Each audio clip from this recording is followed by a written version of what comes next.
Bien, la clase anterior habíamos llegado a un resultado muy importante en relación a eh, funciones definidas sobre un intervalo cerrado a coma b. Le pedíamos algunas condiciones, estamos explorando algunas posibilidades para poder saber si una función bajo algunas condiciones era integrable en el sentido de Riemann. Eso era lo primero. Entonces, una de las condiciones que eran bastante relevantes era que fuera monótona, bien sea creciente o decreciente. Yo había hecho la parte que corresponde a una función creciente y ustedes habían hecho las cuentas similarmente para una función decreciente.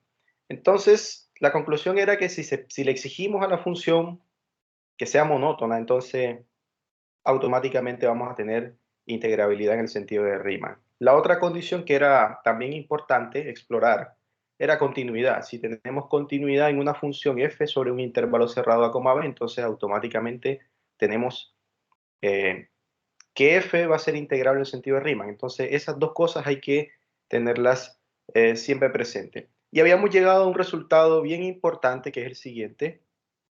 Habíamos trabajado muchas propiedades, pero en realidad no habíamos llegado a una de las conclusiones más importantes, que es cómo calcular la integral, el valor de la integral. Entonces, este es uno de los resultados más importantes. Entonces, podemos hacerla de múltiples maneras. Una de ellas es calculando la suma de Riemann para una partición, en este caso, que sea no necesariamente regular. Podemos hacer la norma de la partición, tenderla a cero, calculando la suma inferior, o calcular la suma superior y hacer tender la norma de la partición a cero. O tomar un punto arbitrario en cada uno de los subintervalos, no necesariamente como ocurre acá en la suma superior, que consideramos el supremo de las imágenes en cada subintervalo, y acá que consideramos el ínfimo. Entonces acá el x sub i barra representa un punto arbitrario del intervalo.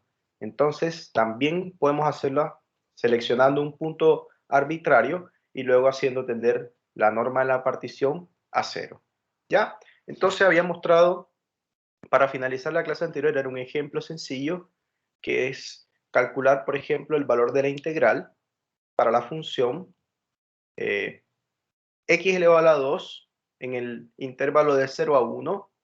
Entonces, podemos usar cualquiera de las tres igualdades. Podemos usar o bien calcular la suma superior y hacer tender la norma de la partición a 0, la inferior, hacer tender la norma de la partición a 0, o tomar un punto x sub i barra arbitrario en cada uno de los subintervalos. Entonces, generalmente, lo más fácil es considerar las sumas de Riemann. Entonces, para este ejemplo, yo usé la suma superior. Entonces, el objetivo inicialmente va a ser calcular la suma superior para una partición idealmente que sea regular, y luego vamos a hacer tender la norma de la partición a cero, que eso se traduce en el fondo en el hecho de que si tomamos un intervalo a, b y lo dividimos en n partes iguales, entonces al final es equivalente a hacer tender el número de particiones de cada uno de esos subintervalos, hacerlo tender a infinito. ¿De acuerdo? Entonces vamos a usar para el cálculo de la suma superior. Entonces vemos claramente que el punto A, que es el inicio del intervalo, es A, y B corresponde al final del intervalo, que es 1. Entonces f de x, por supuesto, es x elevado a la 2. Entonces, si consideramos una partición regular que parta desde x0 igual a 0 y llegue hasta xn igual a 1, entonces de tamaño regular, para garantizar que todos tengan la misma longitud, entonces simplemente tomo como longitud estándar b menos a partido n. Esa va a ser la longitud cada vez que considere una partición regular. Entonces, en este caso, como b vale 1 y a vale 0, entonces vamos a tener longitudes de cada uno de los subintervalos de la forma 1 menos 0 partido por n, que eso se traduce en 1. Ya, entonces, cada uno de los puntos de la partición va a tener esta forma estándar, que es a más i veces delta de x sub i, y entonces va a tener la forma a más i veces b menos a partido por n, reemplazando cada uno de los valores. A vale 0, b menos a es 1 menos 0, que es 1, y al final tenemos que cada uno de los x sub i va a ser de la forma i partido por n. ¿De acuerdo? Entonces, además, claramente el tamaño de las divisiones de los subintervalos es 1 partido por n. Eso ya lo habíamos dicho al inicio. Entonces, con esa información podemos pensar en la suma superior, pero además nos hace falta calcular el m grande, en este caso, y también observar que vamos a obtener subintervalos de esta forma, x sub i menos 1, x sub i, van a tener la forma i sub i menos 1 partido n, i sub i partido n. Esa va a ser la forma de cada uno de los subintervalos. Entonces, teniendo esos tres elementos en mente, y además considerando que la función x a la 2 es una parábola y sabiendo que es creciente en el intervalo de 0,1, entonces al calcular el m sub i, que es el supremo de los x elevado a la 2 para cada uno de los subintervalos, si tenemos que es creciente y tenemos dos lados, en este lado que corresponden a x sub i menos 1 al cuadrado y x sub i, entonces nos vamos a quedar con el lado más largo, que en este caso va a ser, por supuesto, que x sub i elevado al cuadrado. Entonces tenemos todos los elementos para armar la partición. Tenemos delta de x sub i, 1 partido por n. Tenemos cómo funcionan cada uno de los x sub i, la estructura que tienen. Y además tenemos el supremo en cada uno de los subintervalos, pensando un poco en la suma superior. Entonces, con esos elementos podemos calcular la suma superior de Riemann. ¿Ya? Entonces, escribimos la fórmula de la suma de Riemann, que es esta. La sumatoria es de i igual 1 hasta m de los m grandes, sub i de f, por delta de x sub i. Reemplazo m grande, habíamos calculado que era x sub i elevado al cuadrado, y la longitud de cada uno de los subintervalos es 1 partido por n. Entonces vemos que 1 partido por n es independiente de i, entonces puede salir fuera de la sumatoria por propiedades de sumas, ¿de acuerdo? Y ahora tenemos que ver qué pasa con esta sumatoria. La sumatoria es de igual 1 hasta n de x sub i elevado al cuadrado. Entonces, lo que vamos a hacer es reemplazar el valor de x sub i, ¿verdad? Por, en este caso, i partido por n, que es la forma en la cual está dado la estructura de cada uno de los puntos de la partición. Entonces, reemplazo, en lugar de x sub i, cambio por i partido por n, y vamos a obtener entonces, teniendo en cuenta que x es igual a, x sub i es igual a i partido por n, entonces, en consecuencia, x sub i cuadrado va a ser i cuadrado partido por n. Entonces reemplazamos acá en la sumatoria, y además vamos a usar el hecho de que la suma de los i primeros cuadrados, ¿verdad? La suma de los primeros n cuadrados de los números naturales se calcula de esta manera. Esta es una fórmula que es estándar, que es ampliamente conocida quizás en algunos cursos anteriores, donde se trabaja, por ejemplo, inducción matemática.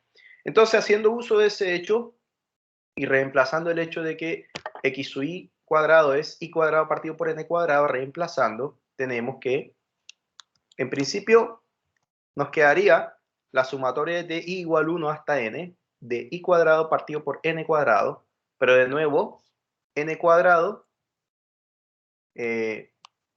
tenemos una dificultad, que es que el n cuadrado, o no es una dificultad, más bien una ganancia, que es independiente del i, entonces luego puede salir por fuera, puede salir por fuera, y entonces lo que vamos a obtener es 1 partido por n al cubo, y nos queda 1 partido por n cubo multiplicado por la suma de los cuadrados de los primeros n números naturales. Y entonces ya teníamos una fórmula para esto. Entonces reemplazamos el valor de la sumatoria por n más 1 por 2n más 1 partido 6, y obtenemos que la suma de Riemann en el fondo es este producto, que solamente depende de los n. Entonces ya tenemos un valor para la suma superior. Entonces, el objetivo y lo que no hay que perder de vista es que nosotros no estamos interesados en la suma de Riemann, estamos interesados inicialmente en la suma de Riemann, pero ahora vamos a hacer tender la norma de la partición a cero. Y eso se traduce en lo siguiente. Se traduce en que, si recordamos, la norma de la partición tiende a cero, implica necesariamente que el tamaño de cada uno de los intervalos, en ese caso, debe interpretarse como que va creciendo a un tamaño muy grande y eso se interpreta como que n tiende a infinito. Entonces lo que vamos a hacer cuando tomemos el límite de la norma de la partición, cuando vaya a cero, entonces en el fondo va a ser equivalente a tomar el límite cuando n tiende a infinito en esta igualdad. ¿De acuerdo? Entonces, la integral se define como el límite cuando la norma de la partición va a cero, y eso es lo mismo que el límite cuando n tiende a infinito, y esto que está acá es un límite que pues, es bastante conocido. Lo que hacemos es tratar de buscar la forma 1 partido por n, que sabemos que da 0 cuando n tiende a infinito. Entonces, como hay 3 n's, tenemos un n cubo, entonces uno de estos n lo puedo dividir por n. Acá quedaría n partido por n, que es 1, y luego quedaría más 1 partido por n, y aquí también quedaría 2n partido por n, que es 2, más 1 partido por n. Y el 1/6, como es un número, es una constante, puede salir fuera del límite por propiedades de límite. Este límite nos da 1, que está acá. Este nos daría 2.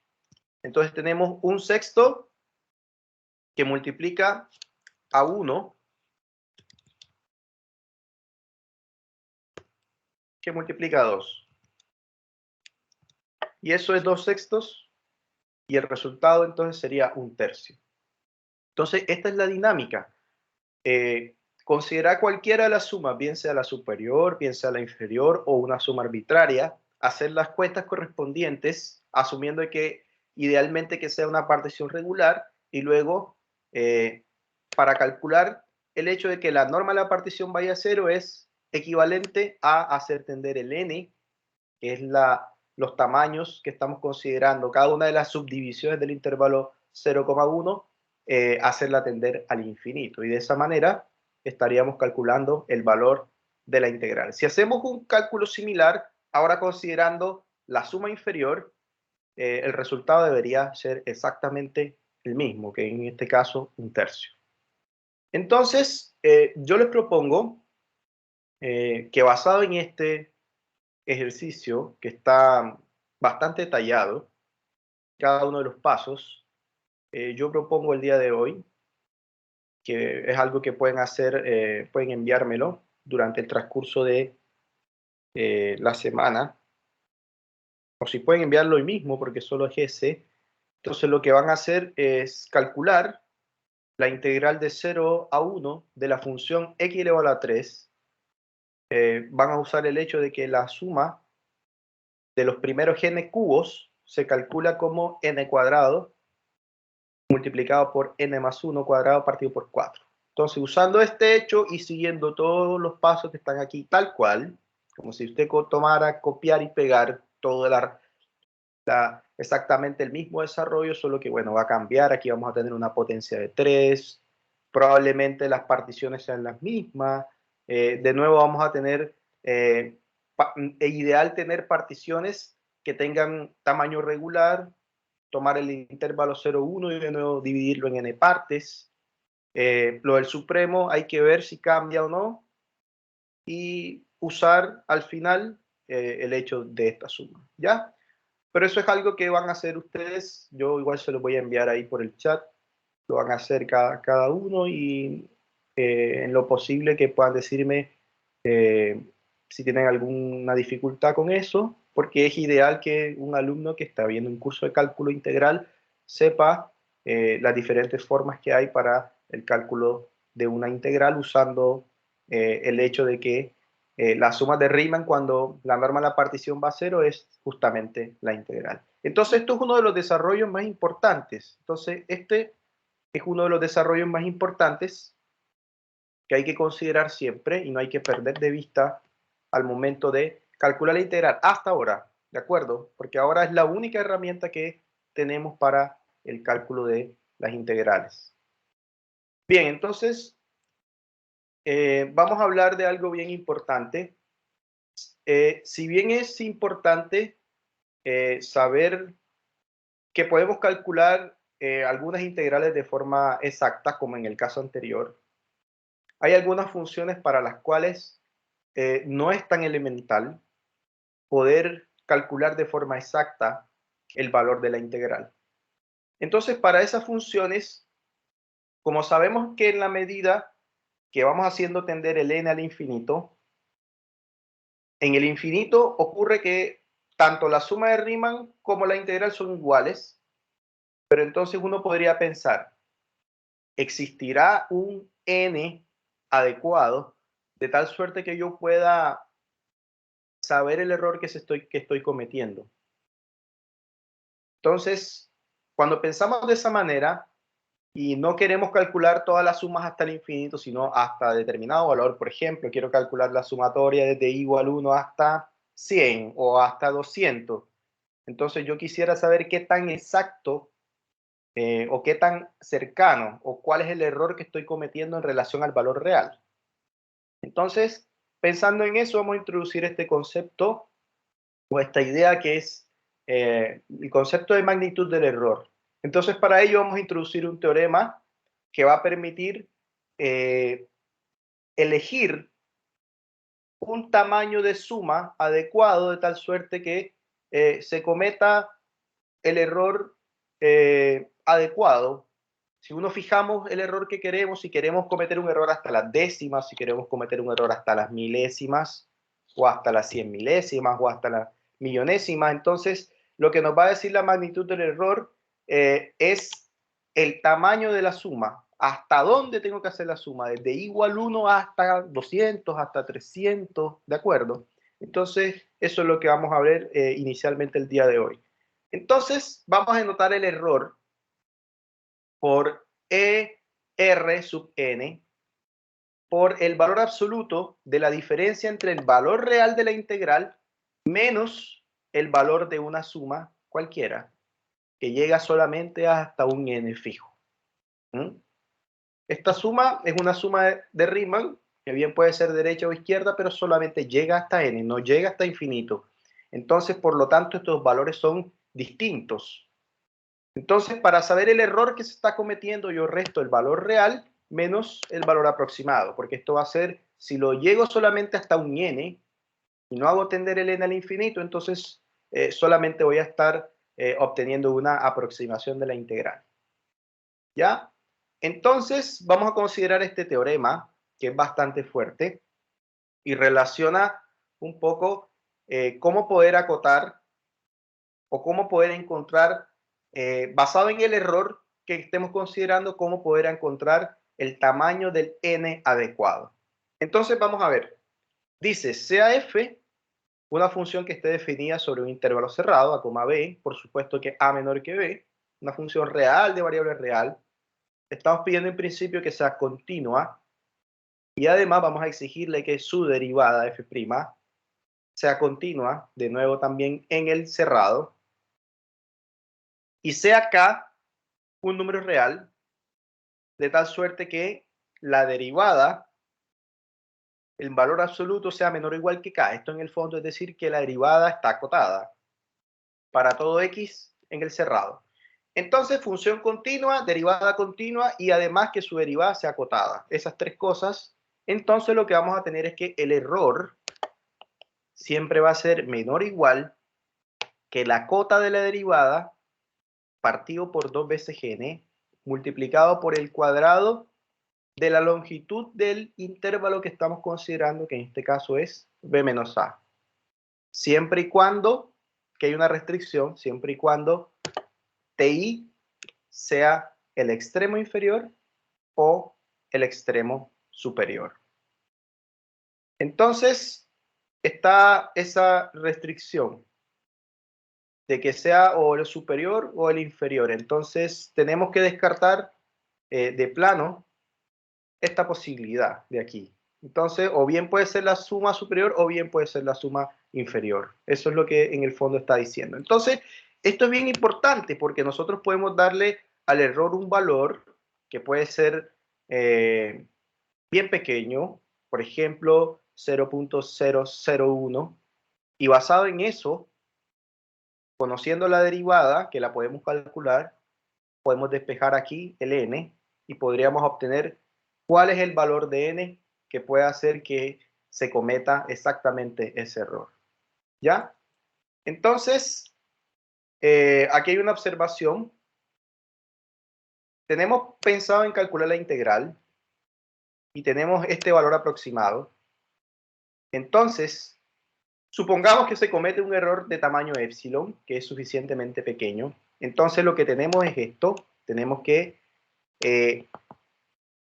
k veces b menos a cuadrado partido por 2n es menor que epsilon. Entonces, lo que les decía previamente, si despejamos el n, como tenemos puras cantidades positivas ahí, entonces yo puedo multiplicar por n en ambos lados y después multiplicar por 1 partido por epsilon, y nos queda que k partido por 2 epsilon por b menos a cuadrado es menor que n. Entonces, lo que tenemos que hacer es, para obtener este error, epsilon, lo que tenemos que hacer es siempre considerar un entero que sea mayor que este número. K veces 2 partido por el epsilon multiplicado por la longitud del intervalo. Y entonces, cada vez que consideremos n que sean mayores que esto, lo que vamos a garantizar es que vamos a obtener una de las mejores aproximaciones, ¿ya? Cometiendo un error de tamaño epsilon, ¿sí? Entonces, si se tratara de la función x a la 2, pues podríamos hacerla como hicimos en el ejercicio anterior, incluso con otras funciones que se pueden manejar, pero hay funciones que son complicadas, de las cuales ni una computadora puede resolver la integral, dado que son funciones que no son integrables en el sentido de Riemann y no admiten ninguna función, de tal suerte que cuando la derive me dé f chico, entonces para ese tipo de situaciones voy a usar este hecho. Tratar de considerar un n que sea k veces 2 epsilon multiplicado por b menos a cuadrado. Entonces vamos a ver esto en contexto. Veamos un ejemplo. Entonces nos piden calcular la integral que va desde menos 1 a 1 de la función 1 más x elevado a la 4 de x. Vamos a aceptar un error de 10 elevado a la menos 4. Eso es 0.00001. ¿Mm? Entonces, ese es el error que estamos cometiendo. Entonces, quiere decir que vamos a tener exactitud al menos hasta las milésimas. Deberíamos tener una aproximación exacta. Entonces, primero identificamos los valores de A, los valores de B. Entonces, A vale menos 1, aquí hay un error, es menos 1. B vale 1. Y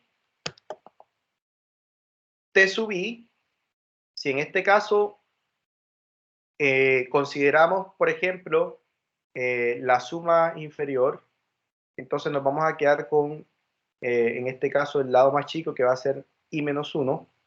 Entonces sería A, que en este caso es menos 1, más I menos 1 por la longitud del intervalo partido por n, que en este caso es 2 partido por n. Quiere decir que estos son los puntos que vamos a considerar. F de x claramente es raíz cuadrada de 1 más x elevado a la 4. Calculamos la derivada, que es 2x elevado a la 3 partido por raíz cuadrada de 1 más x elevado a la 4. Y esta es una función que en ese intervalo de menos 1 a 1 es una función que es acotada por 2. Entonces, este 2 que está aquí, si vamos atrás, viene haciendo el rol de la constante K grande que está acotando a la derivada. Entonces, ese es el K grande. El K grande es el rol de 2. ¿Ya? B menos A es la longitud del intervalo, que en este caso es 2. El error que estamos cometiendo es 10 elevado a la menos 4. La longitud del intervalo es 2, pero elevado al cuadrado es 4. Y este 2 es el 2 de la fórmula. Entonces resolvemos esta expresión aquí y nos queda 40.000. Eso es lo que nos queda, 40.000. Entonces lo que hay que considerar es n más grande que 40.000. Quiere decir que cuando hagamos la suma de Riemann con esta partición hasta un número mayor que 40.000, entonces vamos a obtener un error de tamaño 10 elevado a la menos 4. Entonces lo que hacemos es, en lugar de calcular la integral, lo que hacemos es la suma de Riemann, pero hasta un número que sea más grande que 40.000. Es suficiente con uno más. Entonces calculamos la suma de Riemann hasta 40.001. Entonces, f de t sub i, pero como t sub i es todo esto, menos 1 más i menos 1 multiplicado por 2 partido n. Entonces, en el fondo vamos a hacer esta sumatoria. Y esta sumatoria sí la puede hacer una computadora. Entonces nos va a dar un valor de tal suerte que cuando hagamos estas operaciones aquí, nos va a dar 2.1789. Van a haber más dígitos, pero vamos a tener exactitud hasta aquí, porque a partir de allí es que se va a cometer el error. ¿De acuerdo? Entonces, a partir de ese momento, vamos a obtener cada vez valores más aproximados. Entonces, pero si usted está en una situación en el mundo real, para la cual, por ejemplo, está calculando alguna superficie, está calculando algún área, algún tipo de situación que sea propia de la ingeniería, o está calculando concentración de masa, y supongamos que la concentración, la densidad, está dada por esta integral, y usted necesita resolver esta integral, pero cuando usted la introduce en un sistema algebraico computacional, le sale error, o le sale que no puede resolver esta integral. Entonces usted tiene que hacerla numéricamente. Y numéricamente implica seguir todos estos pasos, calcular la derivada, buscar una cota, buscar un n adecuado de acuerdo al error que yo desee cometer. Y esto es un valor realmente muy bueno porque vamos a tener exactitud al menos hasta la décima, centésima, milésima, hasta la 10 milésima vamos a tener un valor lo suficientemente cercano al valor real de esto. ¿Ya? Entonces, esto hay que tenerlo en mente porque es que, por ejemplo, cuando estábamos allá en cálculo 1, teníamos funciones y siempre podíamos derivar funciones, siempre podíamos encontrar la derivada, siempre. Pero acá con las integrales no es así. Hay funciones para las cuales no vamos a poder encontrar una integral, al menos usando las técnicas que mostramos en las clases 3 y 4, integración por partes.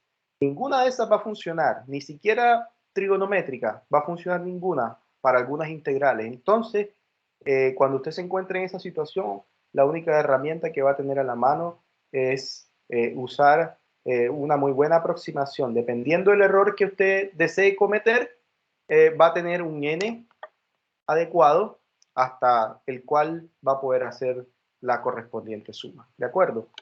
Entonces, este es un ejemplo de que podemos también aproximar hasta un n, truncar la suma hasta cierto n, y ahí se va a cometer un error que puede ser significativo, ¿ya? O insignificante, dependiendo de la precisión que deseemos para efectos del cálculo.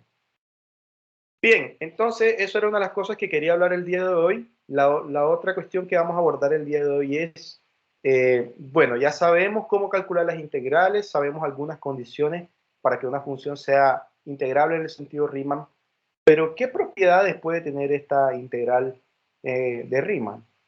¿Ya? ¿O qué otras cosas podemos Profe, explorar? ¿Sí? Dime. antes que sigan, ¿podría volver a la página anterior y no sé si me podría explicar cómo es el TI? El TI, recuerda, podemos considerar, aquí hay que prestar atención a esto. TI tiene que ser o el extremo superior o el extremo inferior de el subintervalo. Entonces, sabemos que vamos a considerar una partición regular, ¿de acuerdo? Y la partición regular tiene la forma generalmente A más I veces B menos A partido N. Aquí está, parece que aquí está. Estas son las tres cosas que podemos considerar. Esta para la suma superior. O sea, aquí nos estamos quedando con, en este caso, los extremos izquierdos, los extremos derechos. Con este nos estamos quedando con el extremo izquierdo y con este estamos considerando el punto medio. Son tres elecciones diferentes de los TI para una partición regular. ¿De acuerdo?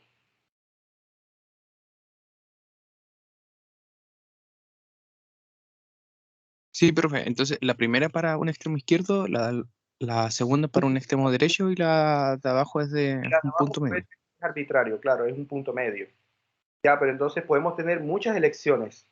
Entonces, pero ¿qué pasa? Que este teorema de magnitud del error es muy claro. Dice que el T sub I tiene que ser o extremo inferior o extremo superior. Es decir, que puede ser la suma para este TI o puede ser para este. En el caso anterior, escogimos este. ¿De acuerdo? En el ejemplo, estamos cogiendo el TI como si fuera el extremo izquierdo. ¿Sí? Entonces ahí Sí, está. profe. Gracias. Por CELI menos 1. Entonces hay que respetar un poco eso, o sea que el del punto medio probablemente no va a funcionar para esto, solo va a funcionar para cuando el TI sea el extremo izquierdo o el extremo derecho. Eso. ¿Está claro? ¿Sí? Sí, profe. Ok, perfecto. Ya, entonces, funciones que pueden ser un dolor de cabeza y que usted podría hacer usando ese teorema, que no va a poder, que se va a dar cuenta en el curso que no va a poder resolverla, al menos usando los métodos analíticos. Esta usted podría probarla, calcularla hasta un error que usted quiera. Exponencial de x elevado a la 2 de x. ¿Mm? Supongamos que usted quiere cometer un error de 10 elevado a la menos 5. Esto podría ser un ejercicio. Pero tiene que hacer un poco lo mismo que estábamos haciendo allá. Calcular un n adecuado.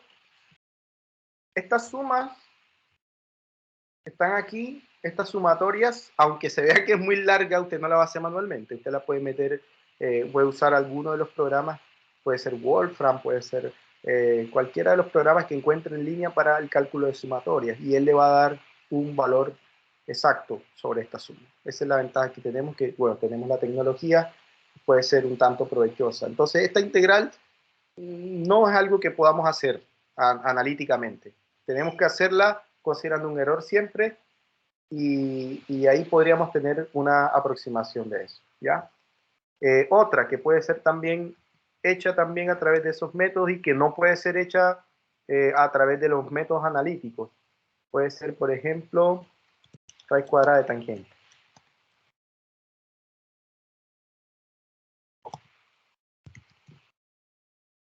Esta es bastante compleja. Hacerla analíticamente podría usted durar un día haciéndola si usted quiere. Puede ser con un error más chico, puede ser como 10 elevado a la 3. Entonces estos pueden ser ejercicios que usted puede hacer, ¿ya? Siguiendo un poco los mismos pasos. Es importante que las cosas que hagamos usted las trate de replicar, ¿ya? En matemáticas hay una teoría que se llama teoría de modelos. Entonces, establece que se puede lograr un aprendizaje efectivo si un estudiante es capaz de comprender los distintos modelos que hay. Entonces, se expone, o los mayores exponentes de esta teoría dicen que en la medida que el estudiante conozca la mayor cantidad de modelos posibles, entonces va a ser mucho más exitoso. A mí particularmente a lo largo de toda mi carrera me funcionó. ¿Ya? Entonces yo siempre estaba tratando de buscar como las distintas opciones que habían para un mismo problema, ya las distintas variantes, y eso me permitió quizás prosperar un poco y también crecer también a nivel científico también. Entonces es algo que también podrían ustedes de forma individual poner en práctica, ¿de acuerdo? Entonces siempre las cosas que hagamos traten de replicarlas un poco y ver cómo ustedes pueden eh, en un eventual caso también enfrentarlas o abordarlas usando las herramientas que hasta ahora tenemos. Entonces hasta ahora tenemos estos ejercicios, tenemos este que es el ejercicio 1, este puede ser ejercicio 2. Esto no necesariamente quiero que me lo entreguen, es como algo que ustedes pueden, porque ya van a tener suficiente con la tarea que voy a poder habilitar el día de hoy. Entonces esto es algo para que ustedes puedan hacerlo a manera personal, ¿ya? Y si es posible, si tienen éxito haciéndolo, me pueden decir, profe, lo hice y mire, aquí está, me quedó genial, o sí, lo obtuve esto, está bien, y yo ahí puedo como orientarlos. Ya, pero que no se pase el semestre y no hablé con nadie, porque a veces han pasado cursos que nunca nadie me ha preguntado nada y es como extraño porque uno puede pensar muchas cosas o que son muy buenos o que les da temor preguntar. Entonces lo ideal es preguntar. Ya ustedes saben que yo no los voy a juzgar independientemente si lo que hicieron es correcto o no. ¿De acuerdo? Porque estamos en un proceso de aprendizaje. Todas estas cosas hay que aprenderlas. Bien, entonces esto es bastante útil, sobre todo para funciones que son complicadas, que no vamos a poder trivialmente como poder calcular a través de las técnicas que uno conoce, ni nada de eso va a funcionar. Entonces la única opción es obtener aproximaciones. Bien, entonces, sin más rodeos, vamos a hablar sobre las propiedades que tiene la integral de Riemann. Ya hemos hablado qué condiciones tiene que cumplir f para que sea Riemann integrable, y sabemos ahora cómo calcular la integral. Pero entonces, ¿qué propiedades se cumplen? Entonces vamos a hablar de eso. Pero antes, vamos a hablar de este lema que establece algo que es bien obvio. Quizás uno intuitivamente puede saber que es cierto, pero que no está de más que ustedes sepan. Entonces, si f es una función integrable sobre un intervalo cerrado a, b, lo que dice este lema 3 es que si ahora tengo un subintervalo, un intervalo más chico que esté encajado o contenido en A, B. Entonces, la conclusión es que si es integrable en el intervalo más grande, entonces, por supuesto que va a ser integrable en el intervalo más chico, que es RS. ¿De acuerdo?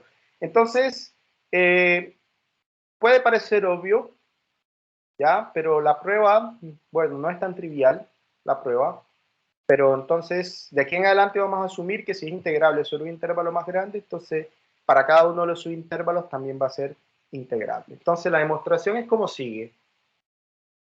Sabemos que f es integrable sobre el cerrado. Entonces, si es integrable sobre el cerrado, se tienen que cumplir dos condiciones.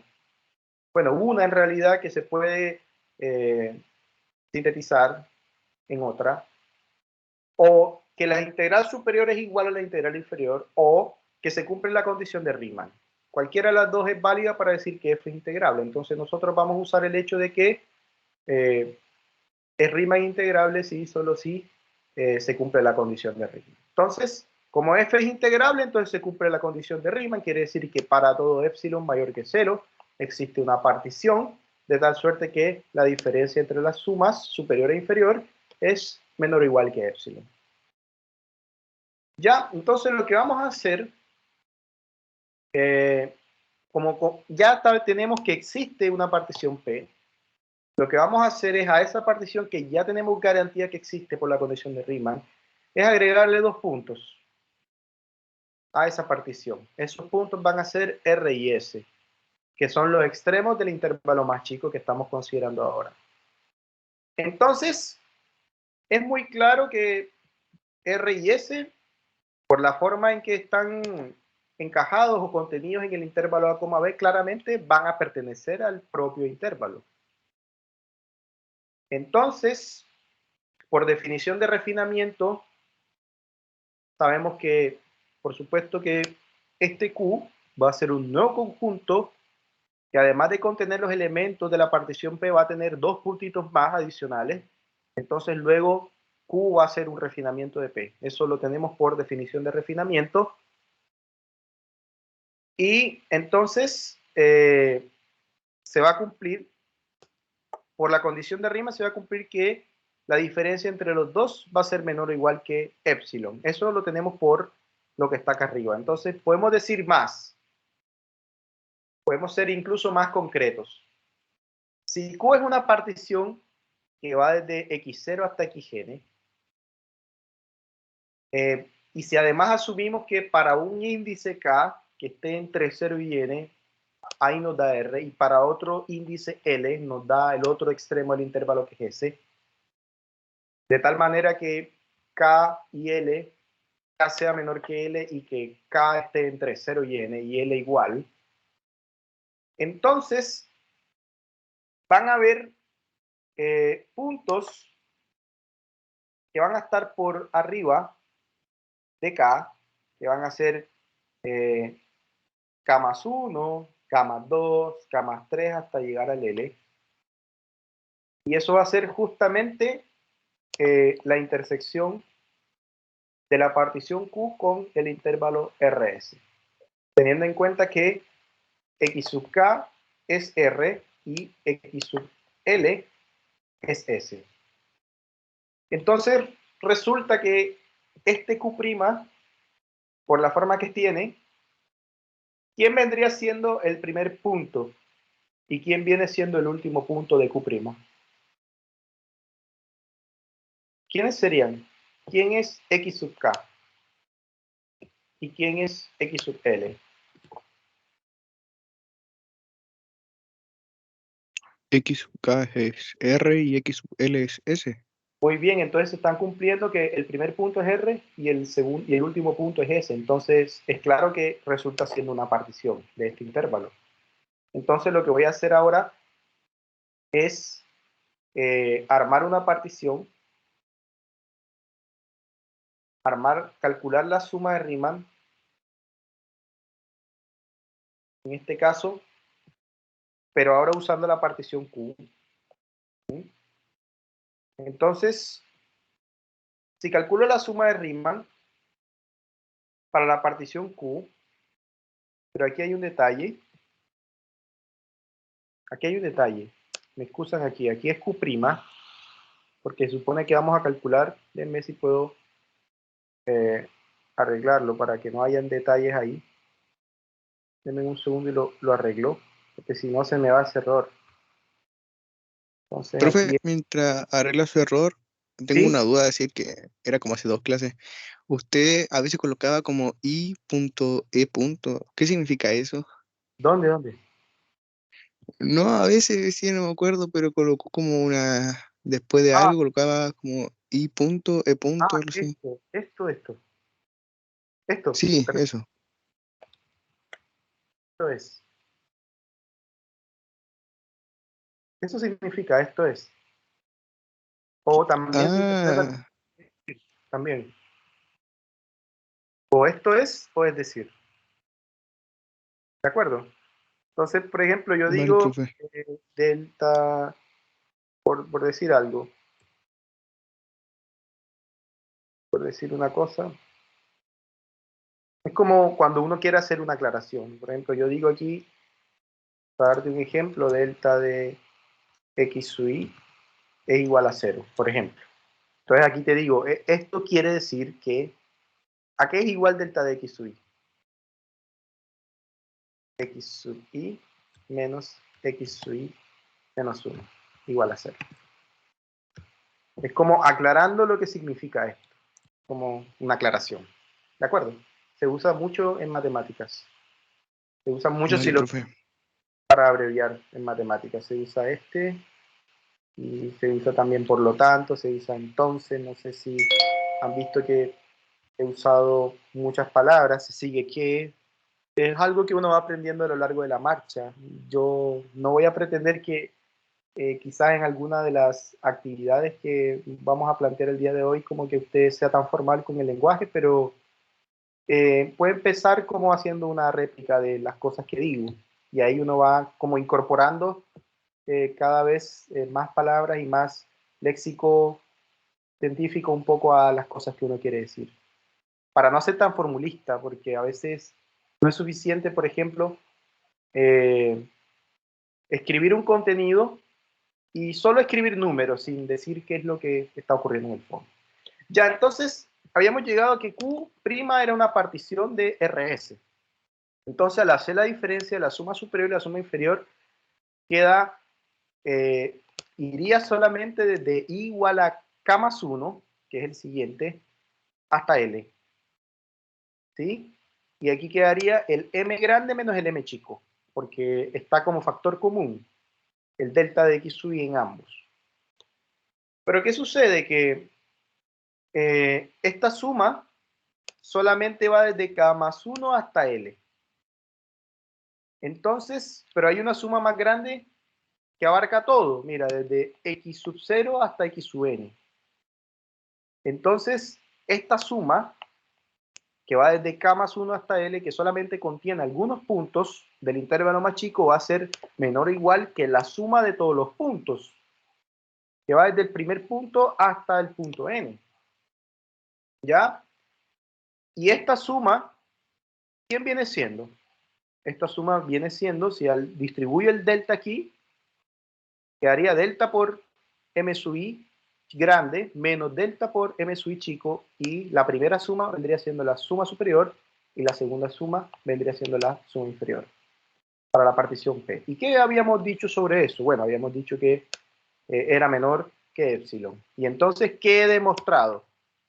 He demostrado que la diferencia de las sumas superiores para una partición Q del intervalo RS es menor que epsilon. Entonces quiere decir que existe una partición del intervalo RS de tal manera que la diferencia es menor que epsilon. ¿Y eso qué significa? Significa entonces que f es Riemann integrable, pero ahora en el intervalo más chico. Entonces esta idea es bastante simple. Entonces, si tenemos un intervalo grande en el cual la función es integrable, si considero una porción más pequeña cerrada de ese intervalo, entonces ahí también f va a ser integrable. Eso es lo que dice el lema 3. Ya, pero tenemos más que decir. Hay otro lema que establece lo siguiente.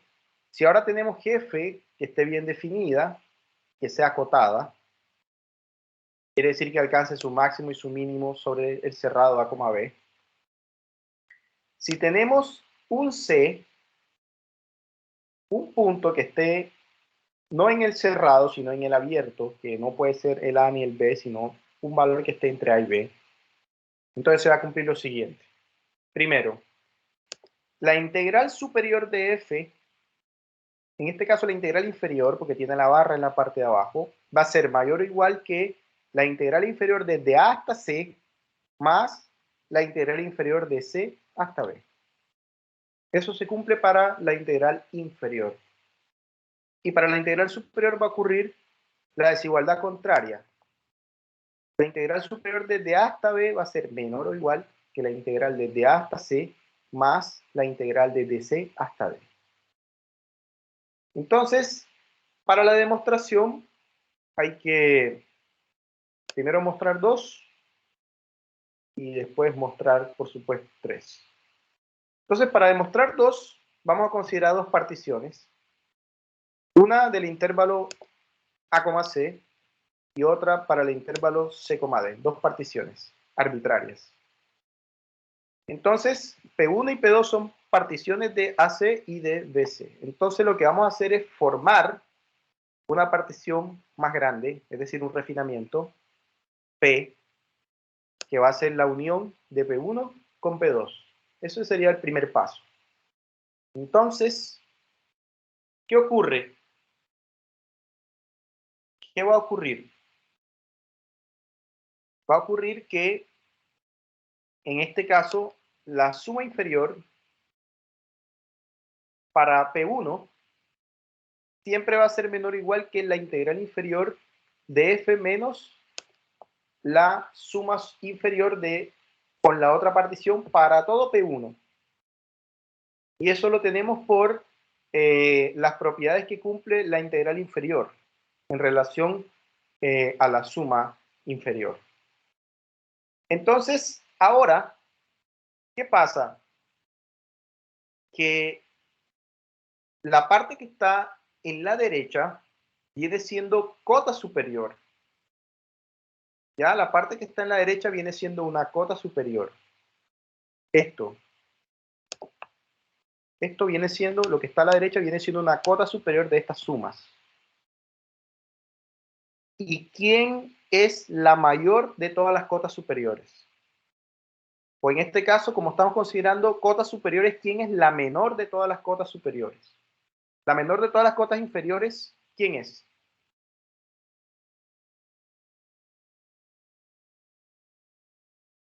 ¿La integral inferior o la integral superior? Vayamos a la definición. La inferior, ¿no? Sí, la inferior. Aquí está, mira. No, creo que está en la lámina, creo que está en las diapositivas anteriores, me parece.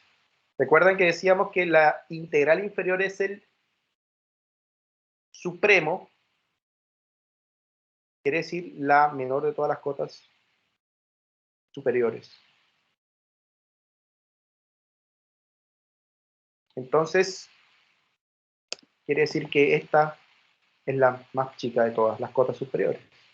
Como P1 es una partición del intervalo AC, entonces, como es el supremo, la integral, entonces esto tiene que ser mayor o igual que la integral inferior.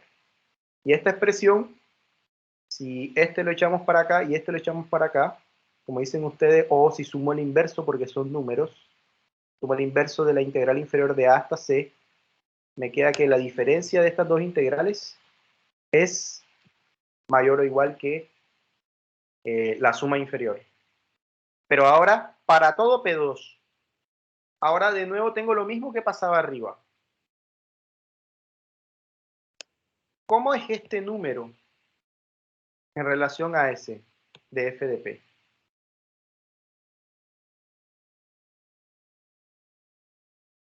Porque esto ocurre para todo P2. Quiere decir que ninguna de las particiones que escoja tiene que ser, en este caso, más grande que esto. Entonces, de nuevo, esto es una cota superior. Es una cota superior.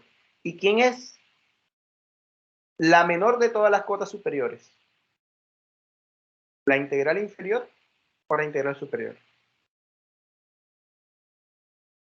El ínfimo de las sumas inferiores para cualquier partición viene siendo la integral inferior. Entonces, quiere decir que esta integral, que es la más, en este caso, la mayor de todas las cotas inferiores. ¿Sí? Entonces, lo que hemos mostrado es que la diferencia entre estas sumas de A hasta B y de A hasta C es mayor o igual que la integral inferior de C a B. Entonces es suficiente este valor que está negativo, puedo sumar el inverso y quedaría de A a C y de B a C, que era lo que se quería demostrar en la primera propiedad, la 2. Entonces, para mostrar la 3, el procedimiento es similar. De nuevo hay que tomar P1 y P2 en AC, pero ahora aquí hay que usar, en lugar de esta propiedad, hay que usar la misma propiedad análoga que vimos en la clase pasada, pero que es aplicable para las sumas superiores. Y razonando de la misma manera, a través de las cotas, uno puede llegar a demostrar que se cumple esto. Entonces, ni siquiera tenemos igualdades. Tenemos desigualdades cuando tenemos, en este caso, integrales superiores e inferiores. Cuando solo tenemos que f está definida y es acotada. Solamente tenemos desigualdades, no tenemos igualdades. Bien, otro lema. Dice que de nuevo f y g ahora tenemos dos funciones, f y g, pero están bien definidas y acotadas. Entonces, lo que establece esta propiedad es que la suma de la primera integral para la primera función f más la integral de la función g inferiores siempre va a ser menor o igual que la integral inferior de la suma de las dos funciones. Entonces, el procedimiento es bien similar a lo que hacíamos aquí, considerar dos particiones, en este caso también, y tratar de hacer una partición más grande, y a través del uso de las propiedades que tienen las integrales superiores en relación a la integral de Riemann superior, uno puede también demostrarlo. A ver, voy a ver cómo estoy de tiempo, a ver si puedo dar detalles. Son las 9:11. Entonces, esto ocurre para la integral inferior. Y para la integral superior ocurre lo contrario, que la integral superior de f más g va a ser menor o igual que la integral de f más la integral de g. Esto ocurre para funciones que son definidas y acotadas. ¿De acuerdo? Eso ocurriría. Y entonces, ahora, usando esos lemas, el lema 1 con el lema 3, en este caso, el lema 4 y el lema 5, uno puede demostrar propiedades más importantes. Entonces, la primera de ellas, y que usted tiene que de aquí en adelante manejarla, es la siguiente. Si C es una constante real, la integral de una constante es la constante multiplicada por la longitud del intervalo. ¿De acuerdo? Entonces, ejemplo de eso. ¿Cuánto haría la integral sobre el intervalo 3,7 de 4 de x? ¿Cuánto daría eso? 16. Bien, pero de paso a paso. Sería la constante menos Multiplicada por la longitud del intervalo. ¿Y cuál es la longitud del intervalo? 7 menos 3 7 menos 3. Eso es lo que dice la propiedad. Entonces sería 4 por ¿cuánto? por 4.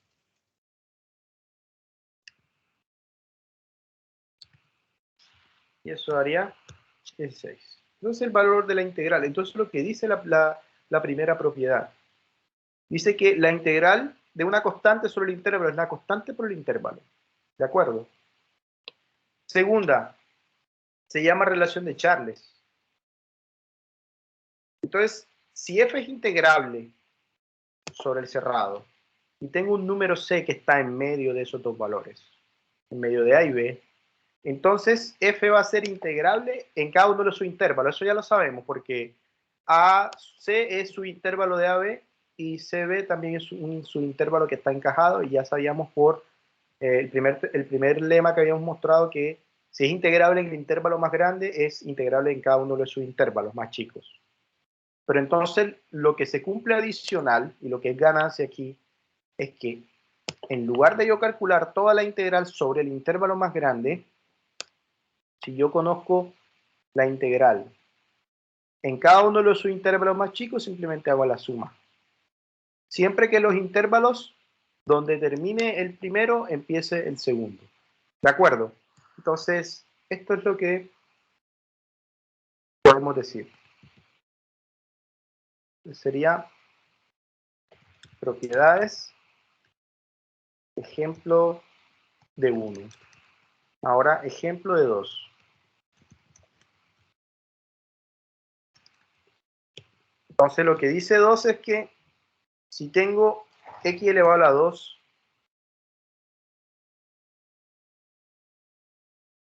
podemos considerar un valor que está en el medio. ¿Qué valor está entre 3 y 7?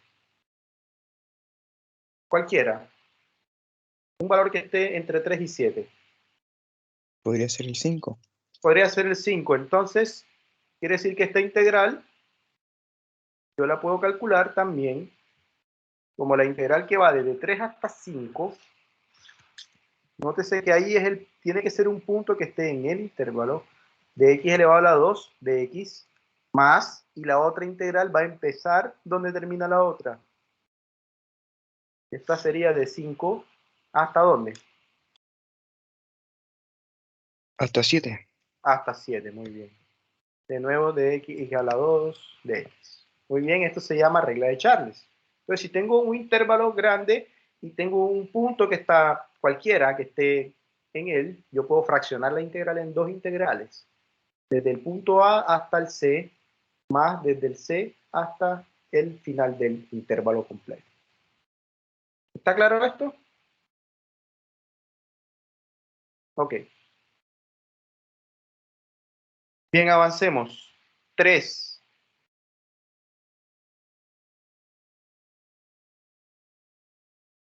Si f es integrable sobre AC y es integrable sobre BC, entonces f es integrable sobre todo el intervalo. Y además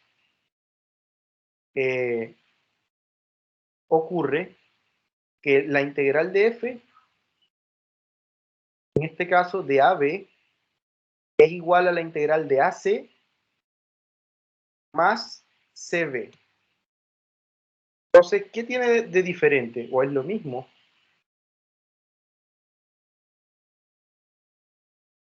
¿Es lo mismo?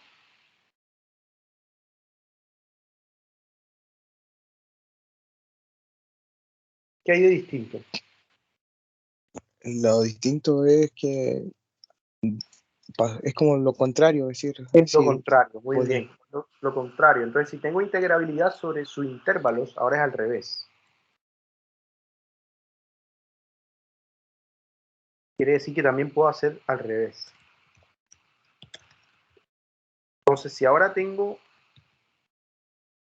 integral, por ejemplo, si tengo esta integral de menos 4 hasta 7, y tengo esta otra que va de 7 hasta 10, y aquí tengo, no sé, pongámosle tangente de x. Entonces, ¿eso cómo lo puedo escribir?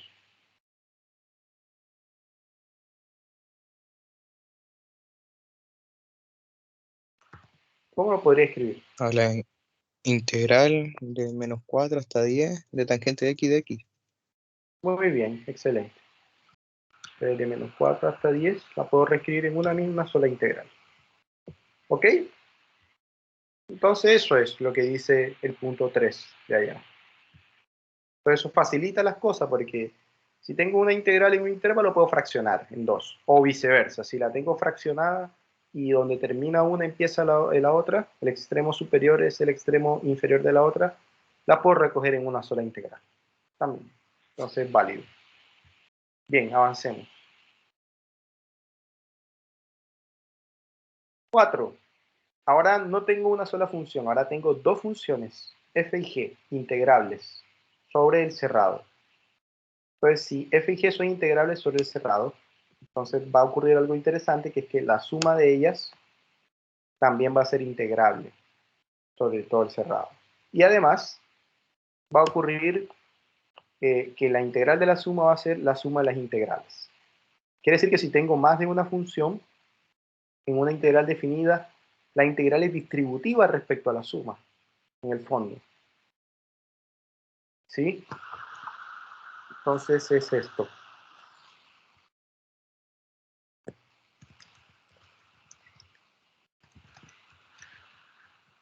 Entonces supongamos que yo quiero calcular esta integral definida de 2 a i de coseno de x más x elevado a la 2 más menos exponencial a la x, por ejemplo. ¿Tengo cuántas funciones ahí? 3. 3. Entonces, de x. Entonces tengo tres funciones ahí. Entonces, lo que quiere decir allá la propiedad es que yo puedo distribuir la integral para cada una de las funciones. Entonces quedaría la integral de 2 a pi. ¿De quién? De coseno de x. Coseno de x por el diferencial de x. Más, ¿integral de quién?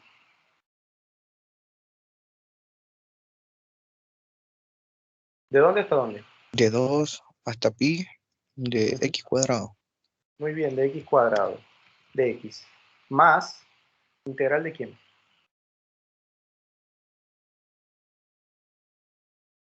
De 2 hasta pi de menos el exponencial e elevado a x.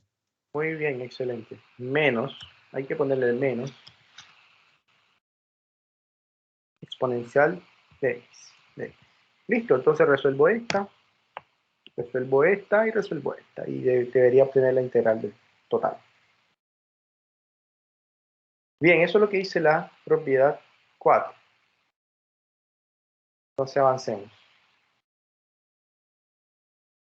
Y la 5 dice que si ahora tengo un escalar o una constante multiplicada por la función, entonces lo que dice es que la constante yo puedo sacarla fuera de la integral.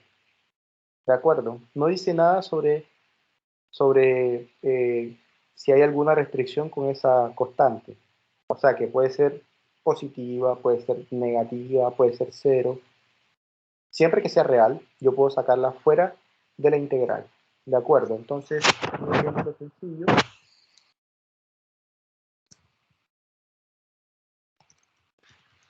sería, me piden, por ejemplo, calcular la integral de menos 1 a 1 de 5x elevado a la 10 de x. ¿A qué sería igual a eso?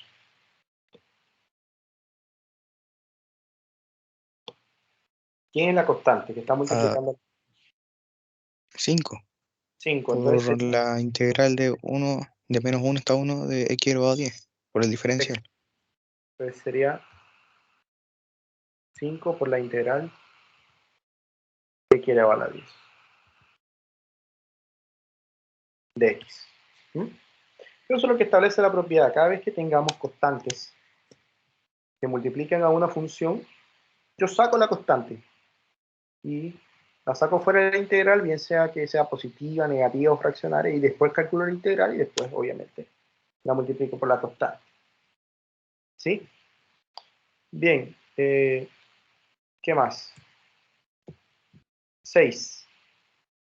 Si f y g son funciones integrales, pero sorpresivamente f es menor o igual que g para cualquier punto del intervalo, entonces va a ocurrir que cuando calcule las integrales también se va a preservar el mismo orden. ¿De acuerdo? Entonces, si f es menor que g, entonces la integral de f es menor o igual que la integral de g. ¿Sí? Se preserva un poco el orden. Entonces, es esto. Por ejemplo,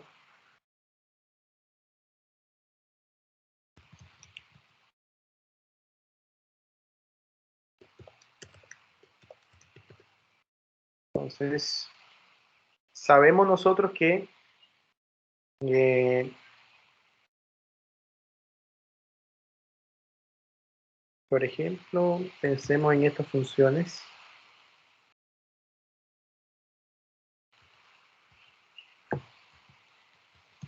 Seno de 1 partido por x.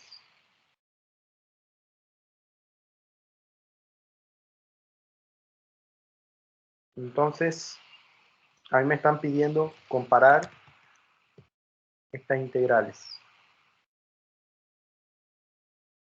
Comparar la integral que va desde 1 hasta pi de seno de 1 partido por x de x y la integral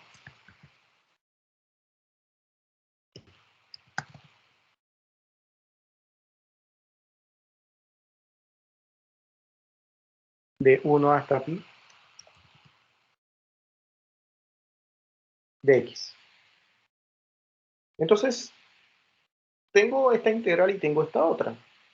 Tengo dos funciones. Aquí la función que tengo es seno de 1 partido por x.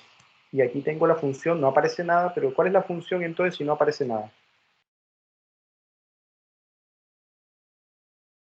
1, porque 1, es un entonces, constante. claro, es una constante. La pregunta es, ¿qué relación hay entre seno de 1 partido por x y 1? O sea, ¿cómo los puedo comparar? La función seno y Que la la función... función seno está acotada, ¿o no? Muy bien. Entonces ocurre algo bien interesante, que es que el valor absoluto del seno de cualquier cosa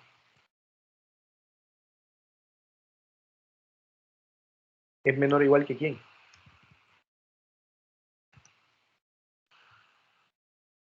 Es menor o igual Que que ¿quién? 1. Que 1. Y eso implica que menos 1 es menor o igual que esto, y esto es menor o igual que 1.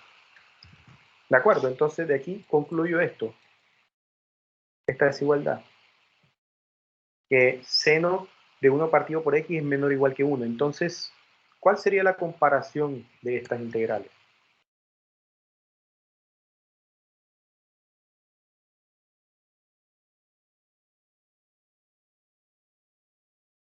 ¿Quién es mayor? ¿La Que integral? la integral de 1 hasta pi del diferencial es mayor o igual que la otra. Muy bien, esto. Entonces se conserva el mismo sentido de la desigualdad. Mira, si aquí es menor, aquí también se conserva el mismo sentido. ¿Sí? Esto tiene que conservarse. Aquí menor, aquí también menor. Eso. Y la razón es por la desigualdad que tenemos allá. Entonces aquí hay un 1 en el fondo imaginario. Entonces, en el fondo, el hecho de que las integrales, esta sea menor que esta, viene de el hecho de que el seno de 1 partido por x es menor o igual que 1 siempre. ¿De acuerdo? Entonces, si tengo que f es menor que g, entonces la integral de f es menor que la integral de g. Eso. Bien, y la última propiedad lo que establece es que si f es integrable, entonces ocurre que el valor absoluto de la función también es integrable. Y además se va a cumplir que el valor absoluto de la integral va a ser menor que la integral del valor absoluto. Entonces, por ejemplo,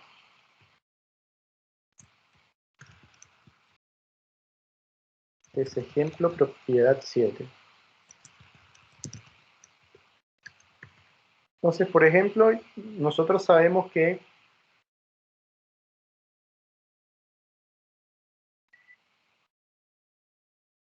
la integral de 0 a 2pi de la función seno de x,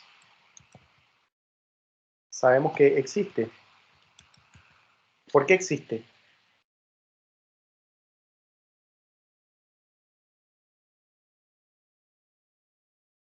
Porque la función es continua, podría ser, y porque también es acotada.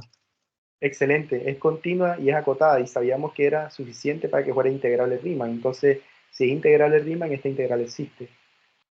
O sea, que eso es un número. Entonces, lo que me dice la propiedad es que si ya sabemos que esta integral existe, entonces, ¿qué puedo decir ahora yo en relación a esta otra integral?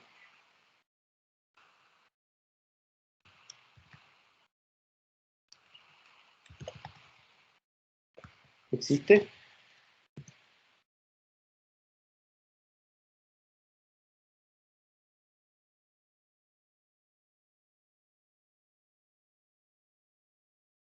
¿Existirá?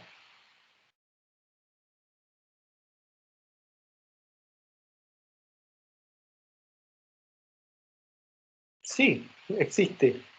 Eso es lo que dice la propiedad. Miremos, si f es integrable, entonces valor absoluto de f también es integrable.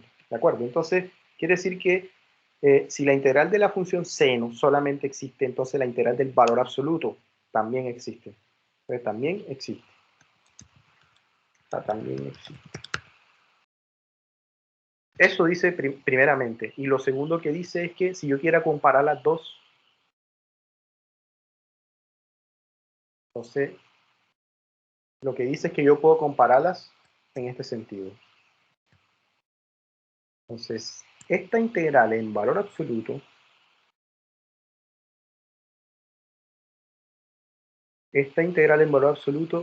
es menor o igual que esta otra. ¿Mm?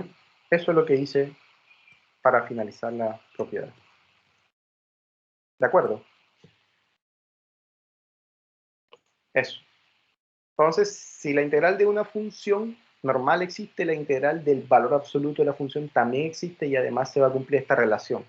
Cuando yo meta esta, que ya yo sé que existe en valor absoluto, va a ser menor o igual que la integral de la función, pero solo del valor absoluto de f. Eso. ¿Está clara entonces las propiedades? ¿Están claras? Son las propiedades más importantes del curso. Ya la demostración, yo igual se las voy a pasar también para que vean cómo es. Se basa un poco en todas estas propiedades que mostramos anteriormente, de integral inferior y de integral superior. ¿De acuerdo? Entonces, una última definición,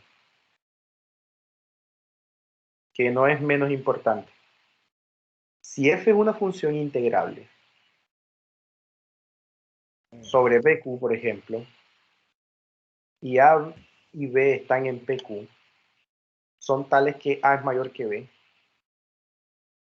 entonces yo puedo definir la integral del opuesto, es decir, aunque no esté ordenado el intervalo, también puedo definir la integral. Y también puedo definir la integral de una función cuyos extremos sean iguales. Y es cero. ¿Sí? Entonces, esto es lo que quiero decir. Uno podría preguntarse, y de hecho varios alumnos me lo han preguntado generalmente en los cursos, me dicen, profesor, esta integral yo podré calcularla. Y algunos me decían, profe, no se puede porque es que el intervalo no está ordenado. ¿Mm? Entonces lo que dice la propiedad es que aquí tengo el intervalo en desorden. Tengo el intervalo más chico, el lado más chico lo tengo en la parte superior y el lado más grande lo tengo en la parte superior. Entonces lo que dice la propiedad es que yo puedo invertir el sentido de la integración aquí. Entonces lo cambiamos. Entonces, ¿cómo quedaría si lo ordeno?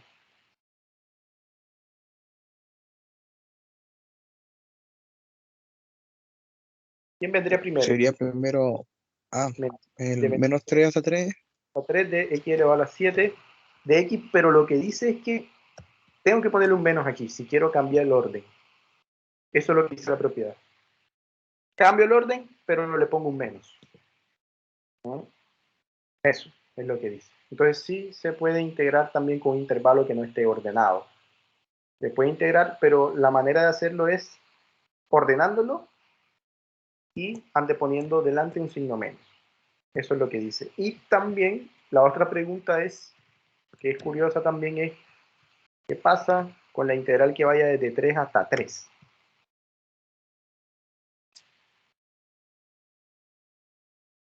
Entonces estamos integrando sobre un punto. Entonces lo que dice allá la propiedad es que eso siempre va a ser 0.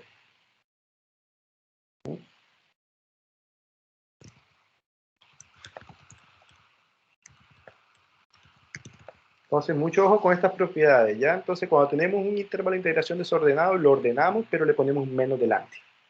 Y cuando tengamos el mismo punto, a igual a b, entonces es 0. Directamente. Por muy compleja que sea la integral, siempre va a ser 0. ¿De acuerdo? Entonces, ya con esto hemos visto todo lo que tiene que ver con propiedades. Bien, chicos. Entonces, bueno, una última observación que es bastante evidente y que se sigue de acá, de esta, es consecuencia de la propiedad 6. Si f es mayor que 0, entonces obviamente su integral también va a ser mayor o igual que 0. Eso es como tomar la propiedad 6 y hacer f0. Si hacemos f de x igual a 0, entonces esta integral de aquí daría 0, que haría que la integral de g es mayor o igual que 0. Entonces se sigue directamente de la propiedad 6. Bien, entonces con esto tenemos claro todas las propiedades. Y ahora vamos a abordar un teorema que es bien importante. Sabíamos que allá en el cálculo diferencial había también un teorema del valor medio. ¿Sí? En el cálculo integral también hay un teorema del valor medio. Entonces es lo que vamos a ver a continuación. Dice lo siguiente: si f es continua sobre el cerrado, entonces siempre va a existir un punto en el intervalo que va a ser distinto a y a b, de tal suerte que la integral va a ser equivalente a evaluar ese punto en la función y multiplicarlo por la longitud del intervalo. ¿Sí? Entonces la demostración, vamos a ver la demostración de eso. Para un primer caso, podemos considerar que f sea constante. Entonces, si f es constante, si f de x es igual a m, por ejemplo, ¿cuánto nos daría de acuerdo a las propiedades anteriores?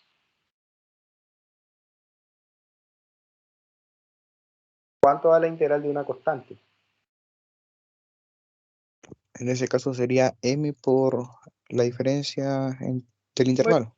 entonces ya quedaría demostrado, si f es constante, ¿ya? Porque quedaría m, si aquí f de x es m, entonces aquí quedaría m que multiplica a b menos a.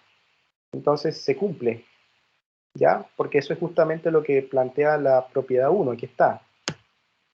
¿Sí? La integral de c es c veces b por a. Entonces, usando esa propiedad que ya conocemos, entonces, si f de x es igual a c, entonces quedaría c veces b menos a. Eso quiere decir que se cumple si f es constante. Ahora, caso 2, supongamos que f no es constante. ¿Ya? Si f no es constante, y f es una función que no es necesariamente una línea recta, bueno, una línea recta paralela al eje de las x, entonces sabemos que por el teorema de Bolzano-Weierstrass, sabemos que f siempre va a alcanzar su máximo y su mínimo sobre el cerrado. Eso es algo de cálculo 1. Entonces vamos a suponer que el m grande es el máximo y el m chico es el mínimo. Entonces la función, la imagen de la función va a estar siempre entre el mínimo y el máximo. Eso es claro. Bien, entonces tenemos que f está entre m chico y m grande. ¿Y qué sabemos por la propiedad 6? Sabemos que si f es menor que g, entonces las integrales respetan el orden, ¿de acuerdo? Solo que allá tenemos tres desigualdades. Entonces ahora tengo m menor o igual que f menor o igual que m. Entonces aplico la propiedad 6 y quedaría entonces que la integral de f es menor que la integral de f y es menor que la integral de m grande. ¿Y cuánto da la integral de m? Si m es constante, da m veces b por a. Esta es la integral, por supuesto, y la integral sobre m grande daría m grande por la longitud del intervalo. Eso lo tenemos por la propiedad 1. Y ahora puedo multiplicar en ambos lados. Como b menos a es una cantidad positiva, entonces puedo multiplicar por 1 partido por b menos a. Entonces aquí se cancela, se elimina b menos a aquí, se elimina aquí también b menos a, y aquí quedaría 1 partido por b menos a, por la integral. Entonces, como f es continua, y además por el teorema del valor medio se asegura que f alcanza el máximo y el mínimo en m y n, entonces, ¿qué podemos deducir? Podemos deducir que va a existir un punto C del intervalo abierto, de tal manera que en ese punto se va a alcanzar justamente este valor. ¿Ya? Entonces, eso quiere decir que el f evaluado en algún punto c del intervalo a, b cerrado, abierto, va a ser exactamente igual a esto. ¿Sí? Para algún punto c del abierto. Y ahora simplemente lo que hago es multiplicar por b menos a en ambos lados y quedaría que la integral es igual a fc multiplicado por b menos a, y era lo que quería demostrar, que era esto.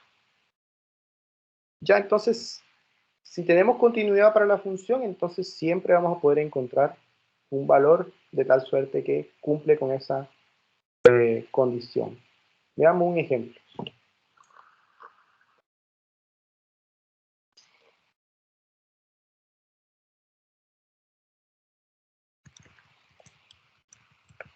Podemos considerar incluso el que ya hicimos arriba, que lo habíamos calculado.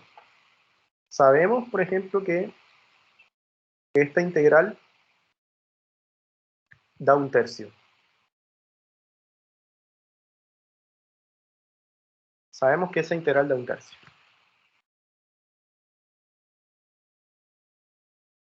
¿Sí? Entonces, necesitamos encontrar el valor de f de c. Entonces, demuestre que se cumple el teorema del valor medio para integrales. Entonces, solución. Entonces, si se cumple el teorema del valor medio, entonces tiene que ocurrir esto. Eso tiene que ser igual a un f, vamos a llamarlo z. F de z multiplicado por ¿quién? Por b menos a. Entonces, existe un z que está entre el intervalo abierto 0,1. Tal que ocurre eso. Pero, ¿cuál es la longitud? ¿Cuánto da b menos a en este caso? 1. 1. Entonces quedaría f de z solamente. ¿Y cuánto da la integral? Ya nosotros sabemos cuánto vale. 1/3. Ya la habíamos 1/3, entonces tenemos que f de z es igual a 1/3. ¿Sí? ¿Y quién es f de z? Sería z elevado al cuadrado, por definición de la función. Entonces, ¿qué implica eso? Implica que z es igual a ¿quién? Si despejo el z. A la raíz cuadrada de 1/3. Muy bien, entonces puede ser más o menos.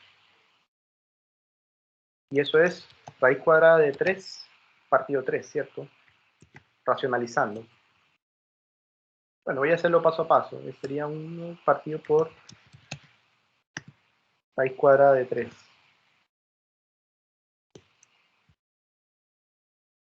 Vamos a ver si puede. Ok, ahí está. Y eso es lo mismo que raíz cuadrada de 3 racionalizando partido 3. Entonces, la pregunta es, ¿cuál de los dos valores está en el intervalo de 0 a 1? ¿Con cuál me quedo? ¿Con el más o con el menos? Con el positivo. Con el positivo. Entonces, como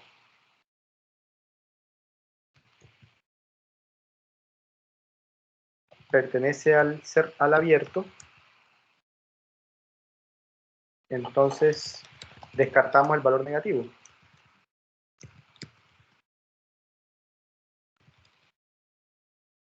Entonces quiere decir que la integral está, mejor la calculamos de esta manera, la calculamos como f evaluado en raíz cuadrada de 3 partido 3. Multiplicado por 1 menos 0. ¿Ya? Entonces quiere decir que se cumple, porque encontramos ese valor de z que pertenece al abierto. Entonces siempre es posible encontrar ese valor de z, de tal suerte que vamos a poder expresar la integral como la función evaluada en un punto que está en el abierto multiplicado por la longitud del intervalo, y eso obviamente que nos va a dar un tercio, que es el valor de la integral. ¿De acuerdo? Eso es lo que establece el teorema del valor medio. Hay un tipo de integrales que aparecen en matemáticas que son especiales. O sea, hay una notación bien especial de integrales que usan algunos libros, y es la notación de promedio. Notación de integral promedio. Entonces, el símbolo que vamos a usar es el mismo de la integral, pero va a tener una raya en la mitad. Voy a escribirlo así y después voy a pasarle la raya para que vean la diferencia. Entonces, esta integral, cada vez que usted la vea, va a ser la misma integral que usted conoce usualmente, de A hasta B, pero la va a multiplicar por 1 menos 1 partido por la longitud del intervalo. Entonces, voy a tener que dibujarla porque parece que no está el símbolo. Entonces, es esta integral. Es la integral, pero va a aparecer una línea en la mitad. Este símbolo de esta integral, que es la integral normal, pero con una raya aquí en la mitad, significa integral de promedio. Y se acaba de calcular como 1 partido por b menos a multiplicado por la integral normal. ¿De acuerdo? Entonces, ¿qué pasa si nos piden, por ejemplo,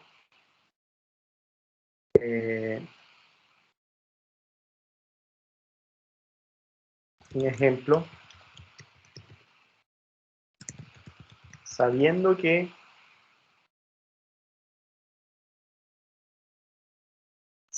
que la integral de 0 a 1 de x es un medio, pero pongamos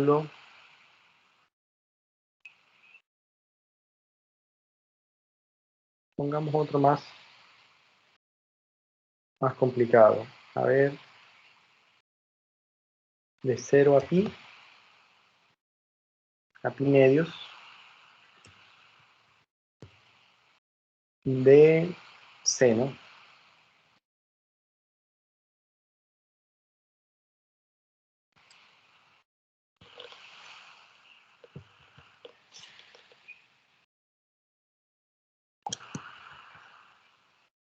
dos. Calcular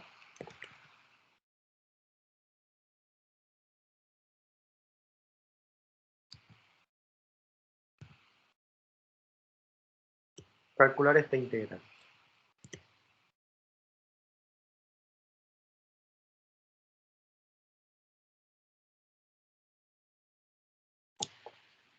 Vamos a ver si puedo.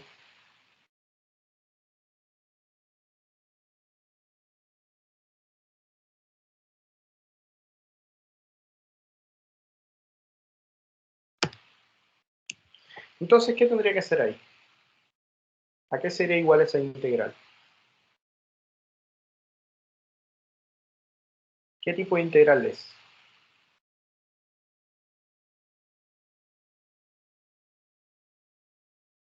¿A qué sería igual eso?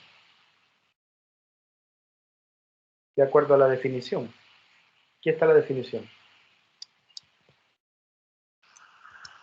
¿A qué sería igual? ¿Quién hace el rol de A? ¿Quién hace el rol de B? B es igual a pi y A es igual a cero. Bien, entonces, ¿a qué sería igual eso? A 1 dividido en pi Muy por la bien. integral. Bien, entonces 1 dividido por la longitud del intervalo, que en este caso es pi, debo multiplicarlo por el valor de la integral, pero el valor de la integral es 2. ¿Sí? El valor de la integral es 2. Entonces quedaría 2 partido por quién? Por pi. Por pi. Entonces ese valor es el valor de la integral, se llama valor de la integral promedio. ¿Sí? Entonces cada vez que veamos la integral que usted conoce, pero con una raya a la mitad, significa que tiene que calcular la integral normal, pero multiplicarlo por 1 partido por la longitud del intervalo. ¿De acuerdo? Entonces, mucho cuidado con eso. Es una notación especial y se usa mucho, sobre todo, por ejemplo, en estadística. Se usa también, por ejemplo, también en el campo de las biomatemáticas también. Pero más que todo se usa para trabajar lo que es Big Data, Data Science, todo lo que tiene que ver con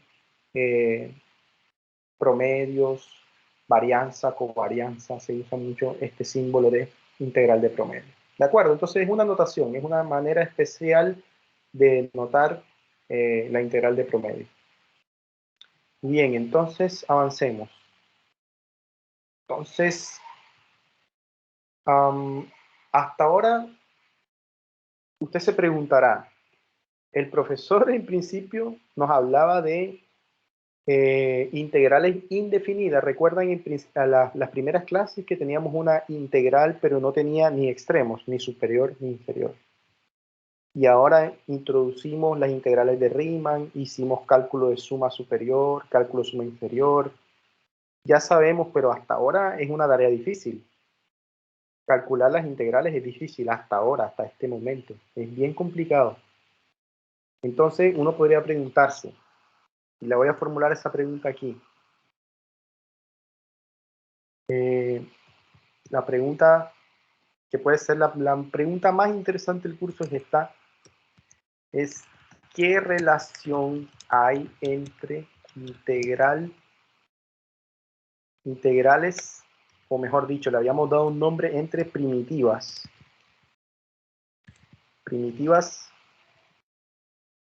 e integrales de Riemann?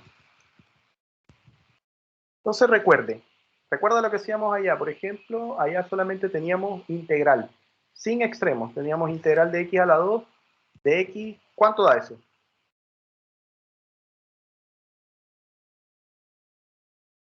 ¿Cuánto da eso? X elevado a 3 dividido en 3. Ya, ¿más qué? Más la Bueno, constante. a la constante, que no se le olvide la constante. Si se le olvida, ya ahí, hasta ahí se llamaba usted. Bien, entonces, esto es lo que veíamos al principio. Esto es una primitiva o integral indefinida. Esto es lo que veíamos al principio y les expliqué algunas técnicas e incluso les subí unas clases ahí como asincrónicas y explicaba todas las técnicas que hay para poder, recuerda, buscamos una función f grande, recuerda el truco, buscábamos una función f grande, en este caso es x elevado a la 3, tal que cuando yo derive ese f grande me dé el f chico. Eso era lo que hacíamos. Este que está aquí es el f grande y este que está aquí es, por supuesto, que el f chico. Eso era lo que hacíamos al principio del curso. ¿Mm? F grande y f chico. Entonces, estas son las primitivas. Y ahora, por acá está, esta es una película y la otra película es esto, que ya es otra cosa.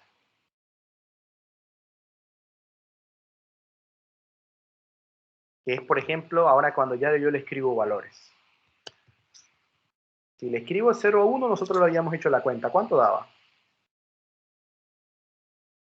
¿Cuánto daba? Después de hacer todo lo que habíamos, todo el proceso, ¿cuánto daba? Un tercio. Un tercio.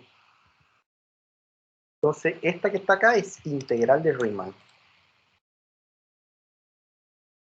Y tenemos que hacer todo el cuento de las sumas, del máximo, del supremo, del ínfimo, propiedades sumatorias, hasta llegar a que es un tercio. Esto es suma de Riemann. Bueno, mejor integral de Riemann.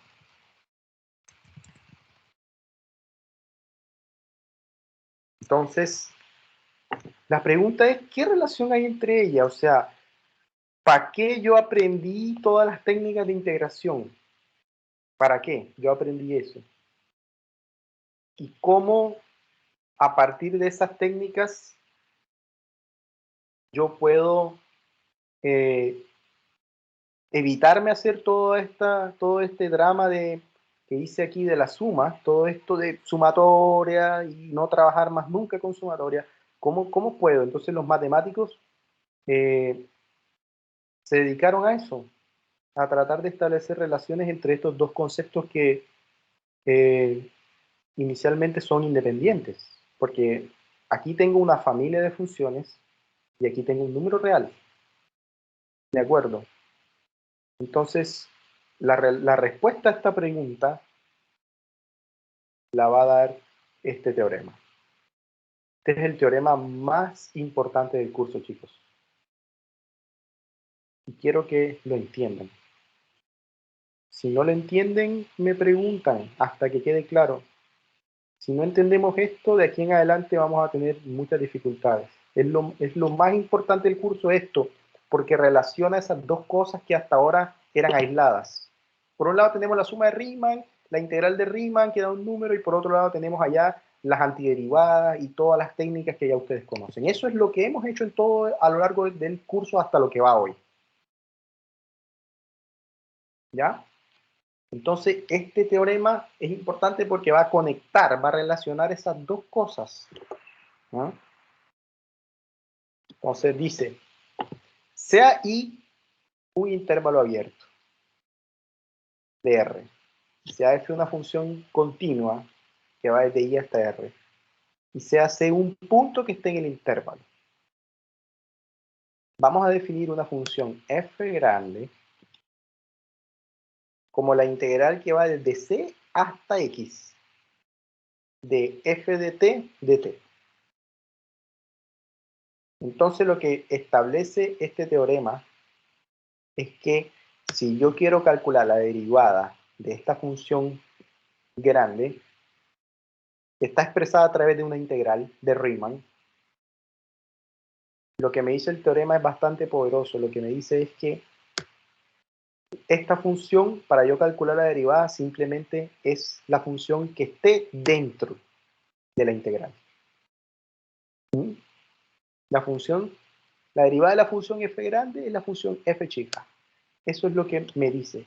Y este teorema es bastante fuerte. Entonces, veamos un ejemplo de eso antes de demostrarlo.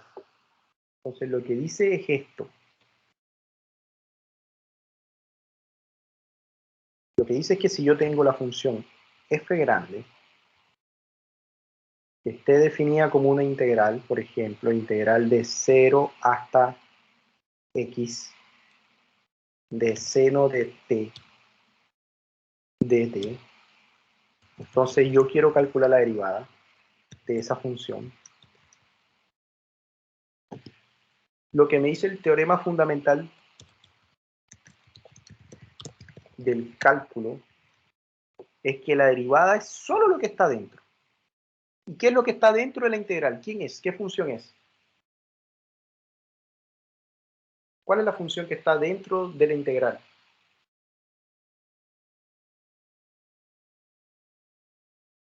¿Cuál es la función? El seno de t. Seno, pero no voy a escribir t, porque la función es ¿de qué variable? De x. Entonces, ¿cuál sería la respuesta? F' de x. Seno de, ¿Seno de qué? seno de x. Seno de x. Perfecto. Otro. A ver si les quedó clara la idea. Acá abajo no importa que esté cualquier valor. Ahora, si yo quisiera calcular ahora la función f de x desde menos 7 tangente, abajo no importa lo que esté. ¿Cuánto daría f'? Tangente de X. Tangente de x. Eso. Abajo puede ir lo que usted quiera, una manzana, una pera, cualquier valor puede estar. Pero siempre que aquí el extremo sea x, la derivada va a ser esto. Entonces, ahora, pongámoslo en un escenario más complejo. Ahora, ¿qué pasa si, a ver si aprendieron lo de las propiedades? ¿Qué pasa si ahora tengo integral de x hasta menos 7? De, por ejemplo, vamos a poner aquí algo interesante.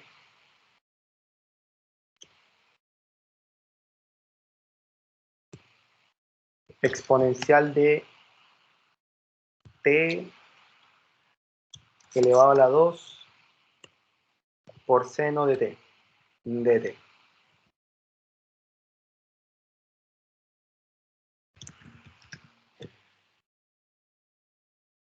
¿Será que puedo aplicar el teorema fundamental del cálculo directamente? Tiene que tener esta forma, chicos.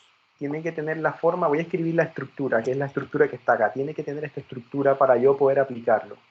Tiene que tener esta estructura de que tenga acá un c, que acá tenga la x y que acá tenga una función de t. Para yo poder concluir que la derivada de esa función, que depende de la integral, es lo que está dentro, evaluada en x. ¿Sí? Entonces este es un ejemplo. Este es otro. Y este es otro, pero este no es tan fácil. ¿Qué tendría que hacerle? Recuerden que esto es integral de Riemann. ¿Qué tendría que hacerle? La x tiene que estar arriba y aquí la tengo abajo. Entonces, ¿qué le hago para que? Ya Le sabemos. coloca primero el signo menos y invierte el Muy orden de la X en menos 7. excelente. Entonces, esto sería igual por las propiedades a quién. ¿Integral de dónde a dónde? De menos, es decir, de menos 7 hasta X. Muy bien. De menos hasta x, pero aquí tengo que ponerle un signo, ¿qué? El menos. El menos, muy bien. Y ahora quedaría todo lo demás igual. Exponencial, t elevado a la 2, y aquí seno de t, y aquí de t. Ahora sí puedo aplicar el teorema fundamental del cálculo. Entonces, ¿cuánto haría f' de x? ¿A qué sería igual? Sería igual a menos e elevado a Muy X bien. cuadrado por Ojo, no seno puede de X. ser el menos. Muy bien, excelente. Eso es lo que quería escuchar. Excelente. Entonces, menos exponencial de t elevado a la 2 seno, pero no puedo poner t, sino ¿qué variable? X. X. Entonces, y ahí estoy listo. Eso es lo que dice el teorema. Hasta ahora todavía no me responde esta pregunta. Todavía no me responde la pregunta de qué relación hay. Pero es una ganancia. Entonces, en un certamen, tú no vas a resolver la integral primero y después vas a dar la respuesta. No. Tú vas a aplicar directamente el teorema. ¿De acuerdo? Si no tiene la estructura, tratar de llevarlo a la estructura. ¿Mm? Y si aparece otra función distinta a x, tienes que aplicar la regla de la cadena. Un ejemplo más complejo, antes de hacer la demostración. Que ya creo que quedará para la siguiente clase hacer la demostración, pero quiero que esta idea quede clara hoy al menos. Un ejemplo más complejo puede ser este. Me dicen que mi f ahora, mi f grande es ahora menos 3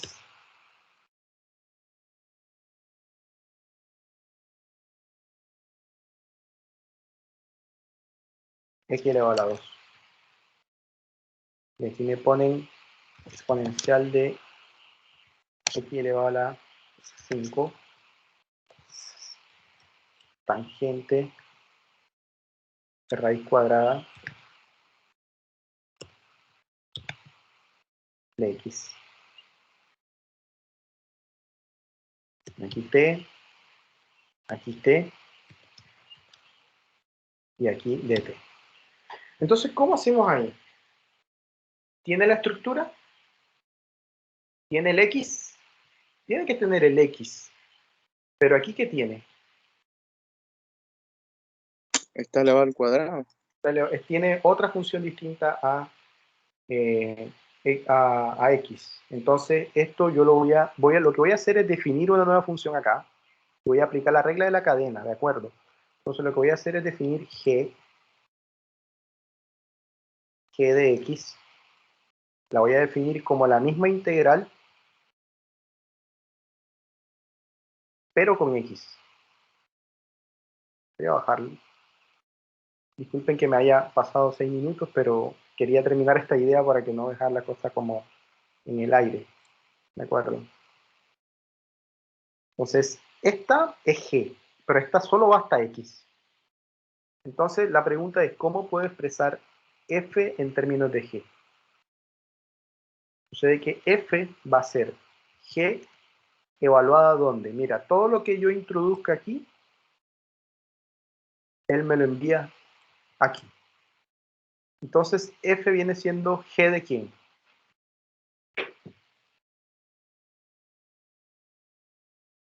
G de X. ¿G de x o g de x cuadrado? Porque es que f tiene x cuadrado. ¿G de quién? De X cuadrado, entonces. X cuadrado.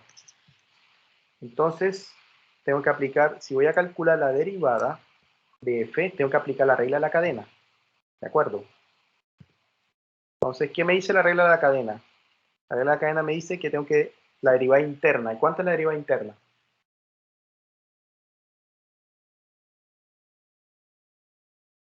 Estoy derivando esto.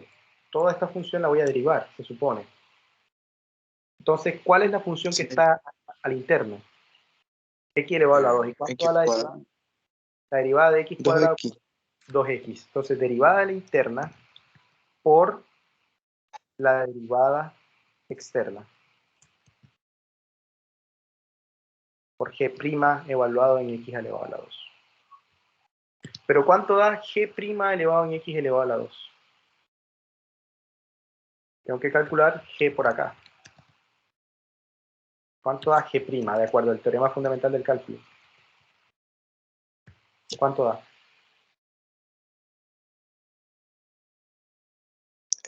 La exponencial elevado a X elevado a 5 por tangente de X. X elevado a la 5, muy bien. Por tangente de x. Listo, entonces, pero yo estoy interesado en g evaluado en x cuadrado. Entonces quedaría por e elevado a la cuánto. X elevado a 10. X elevado a la 10, muy bien. ¿Tangente de cuánto? De X cuadrado. Listo, esta sería la solución. Entonces, cuando no tengo x, tengo que hacer más. Ya, cuando tengo exactamente x, genial, lo puedo directamente. Solo es lo que está dentro de la integral, pero reemplazado con x. Pero cuando no aparece directamente el x, tengo que aplicar la regla de la cadena. ¿De acuerdo? Entonces, en la siguiente clase voy a seguir haciendo ejercicios de esto para estar más finos con este tema. Voy a hacer la demostración del teorema de por qué es cierto eso. Y además voy a mostrar el segundo, este es el primer teorema fundamental del cálculo, ¿de acuerdo? Este es el primer teorema fundamental del cálculo. Y hay un segundo teorema fundamental del cálculo que va a dar respuesta a esto. ¿A qué relación hay entre estas dos cosas que hasta ahora eran independientes? ¿De acuerdo? Ya chicos, entonces no les quito más tiempo. Nos vemos entonces la próxima semana. Espero que puedan descansar y puedan tener unas felices fiestas. Que estén muy bien, cuídense mucho. Nos vemos entonces. Chao, profe. Chao, que estén bien.